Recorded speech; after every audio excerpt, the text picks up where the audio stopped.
A bloody holiday weekend as 2 are killed and several others wounded. NHI legislation finally headed to cabinet. The Department of Aviation sees a backup for the holidays, plus a man in need of his own home wins one just in time for the holidays. We've got those stories and more tonight. I'm Kyle Joaquin and NB12 starts now.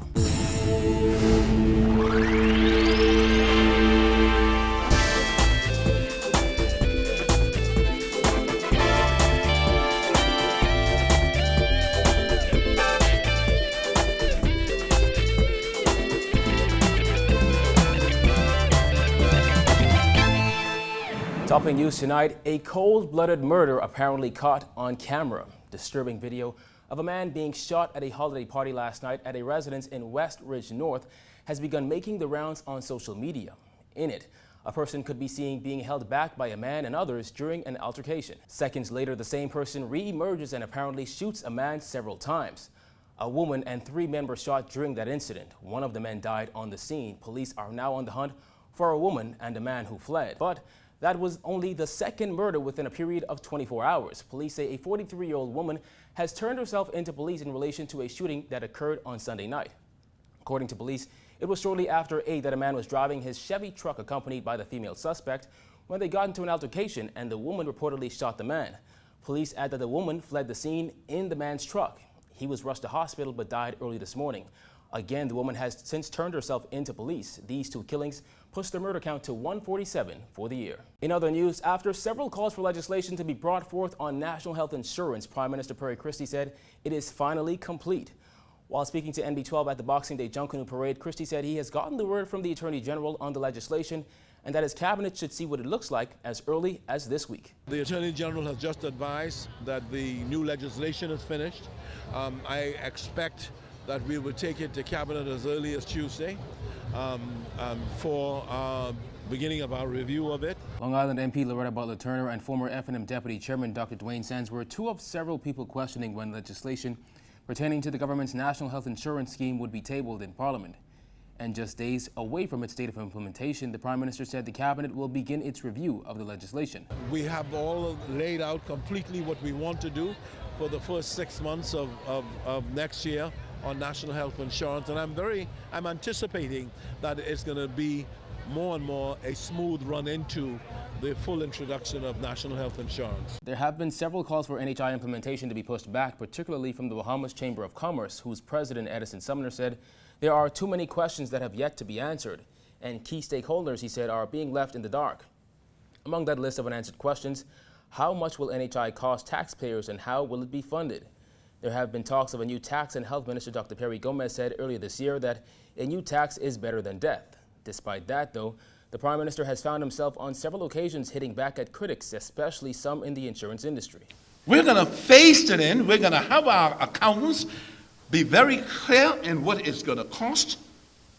And we're not going to put on the country what the country cannot bear. Well, we hear all the time of the A category groups in Junkanoo duking it out on Bay Street for bragging rights, but one Category B group known as Colors has been making quite a name for itself over the past few years. And this past Boxing Day, the group won its 11th straight Junkanoo Parade. Group leader Chris Stillian said the victories were sometimes easy but came with a lot of hard work. Well, we just set very, very high standards, and we come out to Bay Street to perform, and it was just amazing to see how the crowd responded to us, especially in Rawson Square featuring Funky D and magnificent dancers and musicians. Stillian is a well-known musician and lectures at the College of the Bahamas. He said he focuses on ensuring the music put out by Colors is always crisp and on point. New Year's Day, we are going on a vacation. And we're going on a wonderful vacation here in the sunny islands of the Bahamas. As you know, Colors, ever since we started, we highlight things Bahamian. And we say all the time, we have enough themes here locally to highlight things Bahamian. And we're proud to be the champions highlighting our own country. The group, however, will be facing stiff competition during this upcoming New Year's Day parade when the new group on the block, the Genesis Warhawks, joins the competition. But this was Stillian's response when asked if Colors feels threatened. The thing is, it's interesting. They are supposed to be eligible to be in the B category. And that was supposed to be their eligibility lap on Boxing Day. But they did not meet those requirements. They're supposed to have 5 off the shoulders, 5 free dancers, a lead costume, and so on. They must be going to be going for eligibility on New Year's because they surely wasn't eligible with the felt costumes that they did on Independence, coming on a Boxing Day morning and throwing all their energies behind one morning. That can't happen. We're going to see that is challenged. And despite dominating the category for so many years, Castilian says they purposely take 200 people or less to Bay Street and have no interest in joining the A category. He said they're fine with dominating the B category and are ready for competition. We're ready for any competition. We're coming for 12 eggs. We want the whole carton. So we're on 11 right now. We're going for 12 straight. And we want them to understand that they may have to wait another year, because New Year's Day will be their eligibility rush. Well, former Governor General Sir Arthur Folkes has seen his fair share when it comes to the country's ups and downs over the past half a century. With issues such as crime and unemployment and school violence all taking center stage, he says so far the 21st century hasn't been the best for the Bahamas. Jasmine Brown has the details. Sir Arthur says from the way he sees it, that progress that's been made over the years is now being threatened by those social ills. We have made a lot of progress, we've made a lot of progress, but that progress can be undermined and destroyed if the society breaks down. Sir Arthur, who became the 8th Bahamian Governor General in April 2010, also drafted the original preamble for the 1969 Constitution. He was elected to Parliament in 1967. In a recent interview with our news team, he reflected on a 21st century Bahamas. He said progress has been immense in a number of areas, particularly when it comes to education. He noted that when he was a young man, most Bahamians left school at the age of 14, compared to today where most strive to obtain a college degree. Now we have thousands of Bahamians with degrees, bachelor's, master's, even doctorates. We have 3 or 4 Rhodes Scholars.